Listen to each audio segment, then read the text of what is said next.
हम 3 questions discuss कर चुके हैं। अब हम देखेंगे फोर्थ क्वेश्चन को इस चैप्टर के।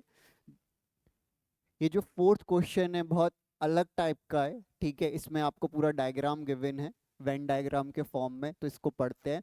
इन the diagram given below each labelled region P to W represent a certain combination of reproductive process found in an animal.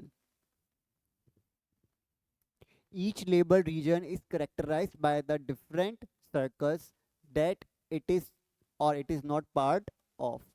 तो हमें नीचे एक डायग्राम गिवन है, ये रहा वो डायग्राम, ठीक। वेन डायग्राम बोलते हैं इसको।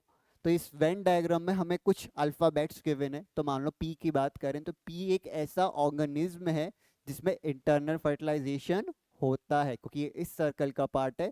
तो इंटरनल फर्टिलाइजेशन को रिप्रेजेंट करता है ये सर्कल।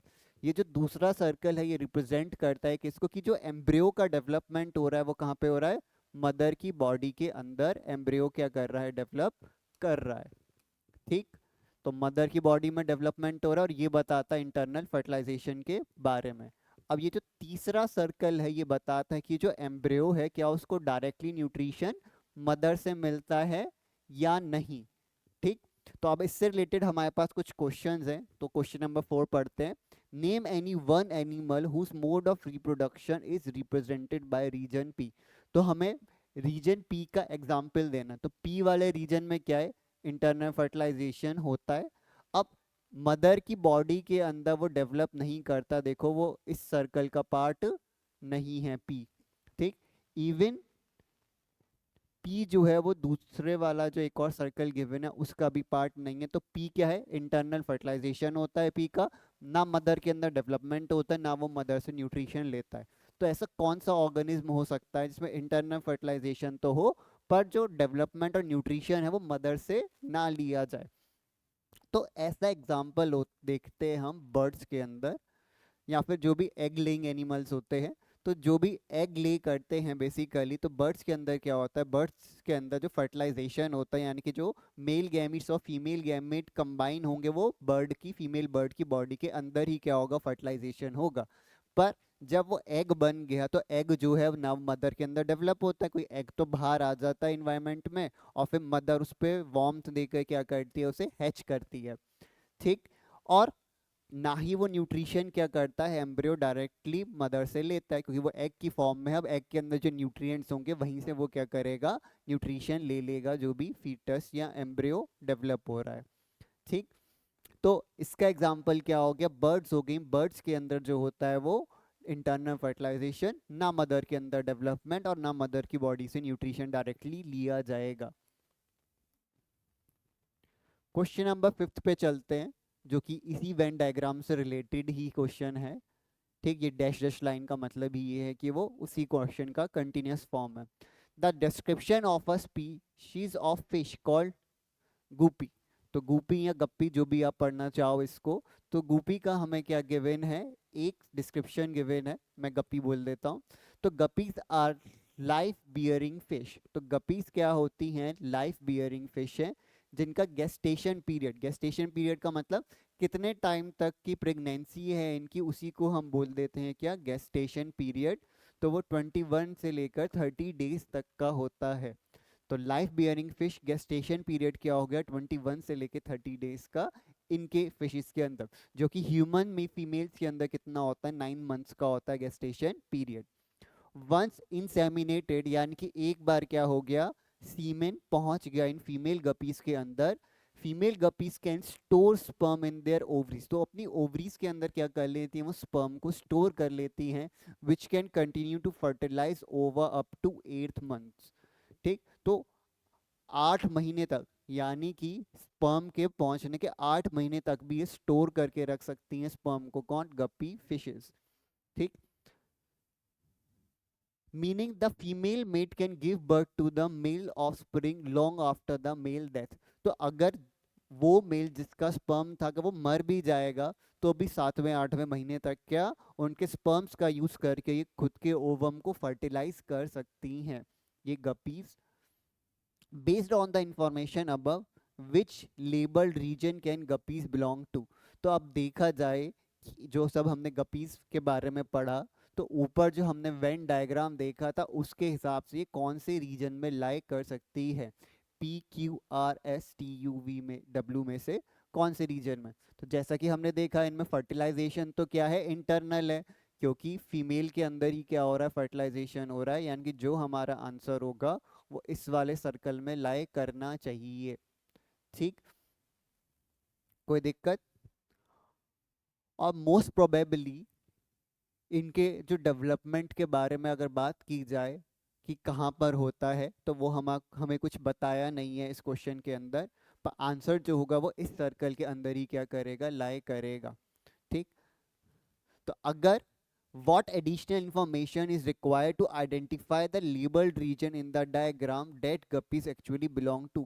तो अगर ये रीजन हमें पता करना है जिसके बारे में उन्होंने कहा है, ठीक, तो क्या इंफॉर्मेशन हमें और चाहिए होगी कि जो डेवलपमेंट है वो मदर की बॉडी में हो रहा है या नहीं हो रहा है।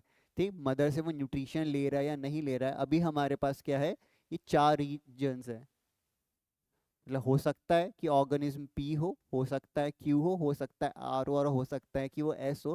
पर अगर हमें ये कंफर्म हो जाता है कि वो मदर बॉडी के अंदर क्या कर रहा है, डेवलप कर रहा है, ठीक, तो इसका मतलब वो एस हो सकता है या फिर आर हो सकता है। तो हमें क्या पता चल रहा है कि वो मदर की बॉडी में डेवलप कर रहा है या नहीं। तो इसका एग्जैक्ट आंसर नहीं, बस आपको इतना ही बताना है इस क्वेश्चन के अंदर कि क्या इंफॉर्मेशन और चाहिए है जिससे हम करेक्टली आइडेंटिफाई कर सके। इसके फर्स्ट पार्ट में रीजन्स लिखा हुआ था, तो यानी कि मोर देन वन आंसर होगा, जो कि हमारा आ भी रहा है क्योंकि यहाँ पे पूरी इंफॉर्मेशन गिवन नहीं है। ठीक, बस फर्टिलाइजेशन वाला पॉइंट इस पैराग्राफ से हमने लिया, और कोई पैराग्राफ में जो इन्फॉर्मेशन है उसका डायरेक्टली इन क्वेश्चन से कोई एग्जैक्ट कनेक्शन नहीं है। सिक्स क्वेश्चन के बारे में पढ़ते हैं, जो कि इसी बड़े वेन डायग्राम का ही आगे कंटिन्यूस पार्ट गिवन है हमें। ठीक, in vitro fertilization is the process of fusing a human egg and sperm outside a woman's body in a laboratory। तो इन विट्रो फर्टिलाइजेशन, जिसे शॉर्ट में आईवीएफ भी बोल देते हैं, तो आईवीएफ में क्या किया जाता है, ह्यूमन का एग लिया जाता है, यानी कि फीमेल का एग निकाल लिया, ओवम निकाल लिया, ह्यूमन का स्पर्म लिया, डोनर स्पर्म। ठीक, अब उन दोनों को लैब में टेस्ट ट्यूब के अंदर क्या किया जाता है, फर्टिलाइज करवाया जाता है, इसलिए हम इसको टेस्ट ट्यूब बेबी भी बोल देते हैं। टेस्ट ट्यूब बेबी, इससे जो बेबी आएगा उसे हम टेस्ट ट्यूब बेबी भी बोल देते हैं। तो आईवीएफ या फिर टेस्ट ट्यूब बेबी की बात करें तो वो कहाँ पर होता है, लैब के अंदर होता है। After fertilisation the zygote is allowed to develop into an embryo for 2 to 6 days। तो फर्टिलाइजेशन होने के बाद तो जाइगोट को क्या किया जाता है, एम्ब्रियो में कन्वर्ट करने के लिए अच्छे से छोड़ दिया जाता है 2 से 6 दिन के लिए। ठीक, एक सेल हो गया जाइगोट, अब वो एक सेल से 2 होगा, 2 से 4, 4 से 8, तो उसे हम क्या कह देते हैं, एम्ब्रियो बोल देते हैं। अब इस एम्ब्रियो को वापस से the embryo is then implanted in the woman's uterus. तो वापस से ले जाते हैं कहाँ पे, फीमेल के यूट्रस के अंदर उस एम्ब्रियो को। ठीक, where it is develop normally, तो वहां पर जाकर उसका नॉर्मल डेवलपमेंट हो जाता है, यानी कि फीमेल का ओवम लिया, मेल्स के स्पर्म दोनों को टेस्ट ट्यूब के अंदर फर्टिलाइज करवाया, इनकी लेबोरेटरी के अंदर फर्टिलाइज करवाया, उसके बाद जो जाइगोट बना उसको डेवलप होने दिया, फिर जो एम्ब्रियो बना उसको हमने क्या किया, वापस से फीमेल के यूट्रस के अंदर भेज दिया। ठीक, which labelled region in the diagram best represent reproduction via in vitro fertilisation. तो डायग्राम के अंदर कौन सा रीजन है जिससे हम कह सकें कि ये अच्छे से क्या किया है, रिप्रेजेंट किया है। क्या ये इंटरनल फर्टिलाइजेशन था, नो। तो इस सर्कल के अलावा जो बाकी पार्ट्स हैं उसमें से कुछ हमारा आंसर होगा, क्योंकि इसमें जो फर्टिलाइजेशन करवाए वो बॉडी के बाहर करवाए, यानी कि एक्सटर्नल फर्टिलाइजेशन था। अब जो डेवलपमेंट है वो कहाँ होगा, मदर की बॉडी में होगा, बिल्कुल सही। और जो न्यूट्रिशन होगा वो मदर से ही लेगा एम्ब्रियो, हम जानते हैं प्लेसेंटा से क्या किया जाता है, न्यूट्रिशन लिया जाता है। ठीक, तो ये डब्ल्यू वाला आंसर कट हो गया हमारा, वी वाला आंसर कट हो गया, क्यों, क्योंकि वो दोनों ऑप्शंस वो सिलेक्टेड होगा। तो ऐसा रीजन जो कि इस वाले में नहीं आता हो और इसमें आता और इसमें आता हो, तो वो कौन सा, सिर्फ यू वाला रीजन है। तो यू इस वाले सर्कल का इंटरनल फर्टिलाइजेशन का पार्ट नहीं है और इन दोनों का पार्ट है। तो यू रीजन हमें क्या रिप्रेजेंट करता है, इन विट्रो फर्टिलाइजेशन या फिर टेस्ट ट्यूब बेबी को रिप्रेजेंट करता है।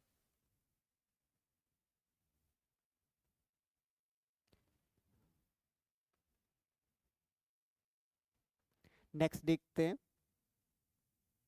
Bindu wants to produce a hybrid variety of tomatoes. She has tomato plants X and Y belonging to two different varieties, one with smooth long fruits and the other one with wrinkled round fruits. तो tomatoes की बात की जा रही है यहाँ पे, ठीक। जो बिंदु है वो चाहती है हाइब्रिड वैरायटी बनाना टोमेटोज की। उसके पास क्या है, एक्स और वाई दो डिफरेंट टाइप की वैरायटीज हैं। एक कैसी है, स्मूथ है और लॉन्ग फ्रूट्स हैं उसके अंदर, और दूसरी वाली रिंकल्ड है और राउंड फ्रूट्स है। तो लॉन्ग फ्रूट्स और राउंड फ्रूट्स, स्मूथ और रिंकल्ड, ये हमारे ट्रेट्स के बारे में बात की जा रही है, ठीक। Tomatoes have bisexual flowers. तो टोमेटो कैसा है, बाइसेक्सुअल फ्लावर है, यानी कि उसके अंदर जो मेल और रिप्रोडक्टिव फीमेल रिप्रोडक्टिव सिस्टम एक ही फ्लावर के अंदर क्या होगा, प्रेजेंट होगा। तो मेल रिप्रोडक्टिव सिस्टम और फीमेल रिप्रोडक्टिव सिस्टम एक ही फ्लावर के अंदर होते हैं, तो उसे हम कैसा कहते हैं, बाइसेक्सुअल। तो बाइसेक्सुअल के एग्जाम्पल हो गया टोमेटोस। इसके अलावा हिबिस्कस में भी बाइसेक्सुअल फ्लावर्स होते हैं। तो बिंदु carries out the following steps carefully to cross pollinate the flower of plant X and Y। तो बिंदु ने क्या किया, इनको क्रॉस पॉलिनेट करवाया। क्रॉस पॉलिनेट का मतलब जब डिफरेंट फ्लावर्स के बीच में पॉलिनेशन करवाया जाता है उसे हम क्रॉस पॉलिनेशन कह देते हैं। और with in a same flower करवाया जाता है पॉलिनेशन, तो उसको हम सेल्फ पॉलिनेशन कहते हैं। पॉलिनेशन क्या होता है, एंथर से पॉलन ग्रेन का ट्रांसफर होना स्टिग्मा पे, जो कि फीमेल रिप्रोडक्टिव पार्ट, उसी को हम पॉलिनेशन कह देते हैं। तो अगर सेम फ्लावर में पॉलिनेशन होगा तो सेल्फ पॉलिनेशन, डिफरेंट फ्लावर में होगा तो क्रॉस पॉलिनेशन हो जाएगा। She removes a part of flowers of tomato plant X just before the flower blooms। ठीक, तो इसने क्या किया, जो एक पार्ट रिमूव कर दिया फ्लावर में, किसके फ्लावर के, प्लांट एक्स के, इससे पहले वो फ्लावर जो है वो ब्लूम करे, खिले। तो फ्लावर के खिलने से पहले ही प्लांट एक्स के एक पार्ट का क्या कर दिया, रिमूव कर दिया। She manually pollinates the flower of tomato plant X using pollen from the flower of tomato Y। तो X का उसने कोई प्लांट फ्लावर था, ठीक, उसने उसमें से कुछ कट किया किसी प्लांट को, ठीक, मान लेते हैं उसने प्लांट के पार्ट को कुछ कट किया, वो ये हो गया वो पार्ट, ठीक।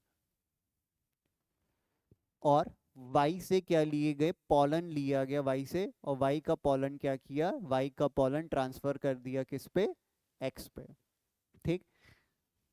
She tie small plastic bag around the pollinated flower of tomato plant x. तो इस पे क्या कर दिया, प्लास्टिक का बैग लगा दिया, ठीक। तो इस पे क्या किया, एक प्लास्टिक का बैग लगा दिया।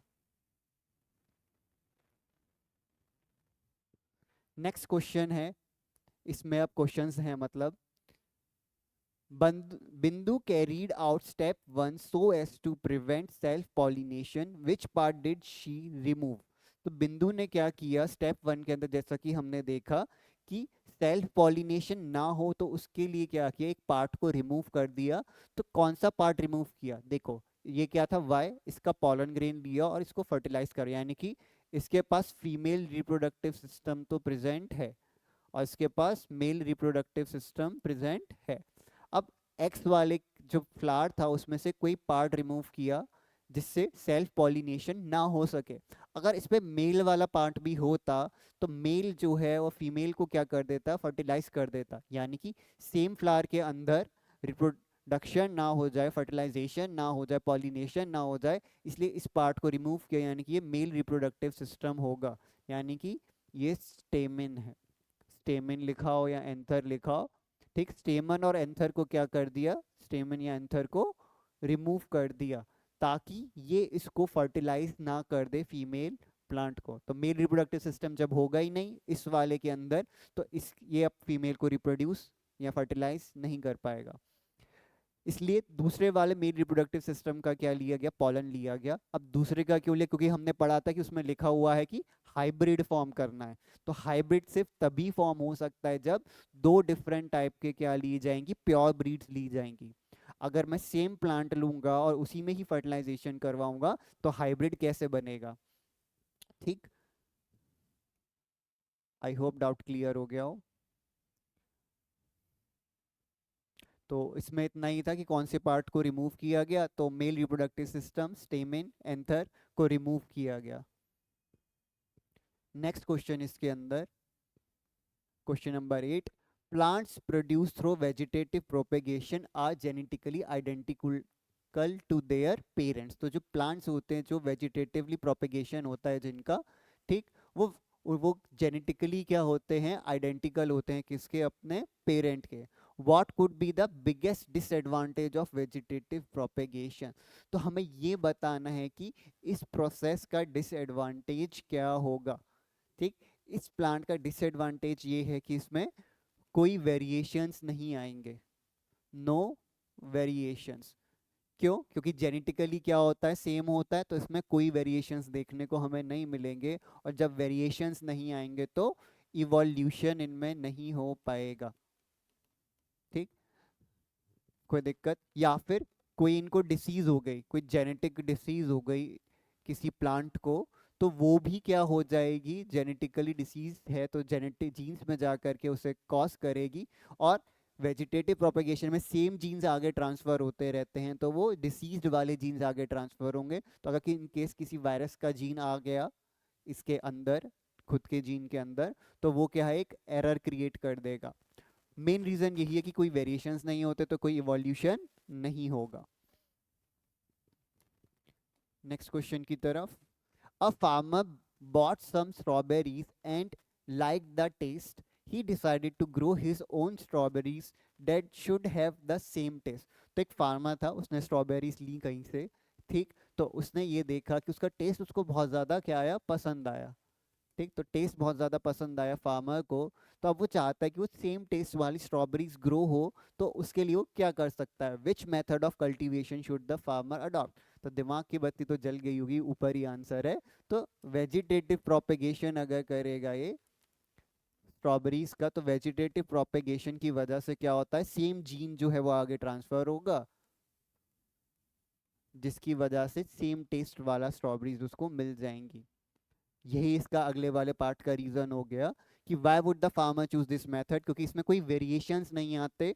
ठीक, तो ये एडवांटेज है इस केस के अंदर, जो ऊपर डिसएडवांटेज था। ठीक, कोई वेरिएशंस नहीं आते जिसकी वजह से जीन्स क्या रहेंगे, सेम रहेंगे, तो टेस्ट भी वो क्या होगा, लगभग लगभग स्ट्रॉबेरीज के अंदर सेम होगा। By the process of vegetative propagation वो प्रोपेगेट कर सकते हैं कि रिप्रोड्यूस और मल्टीपल कॉपीज क्रिएट कर सकते हैं उस स्ट्रॉबेरी प्लांट की। Next question, what could be the two most likely reasons for unicellular organisms to reproduce only through the asexual reproduction?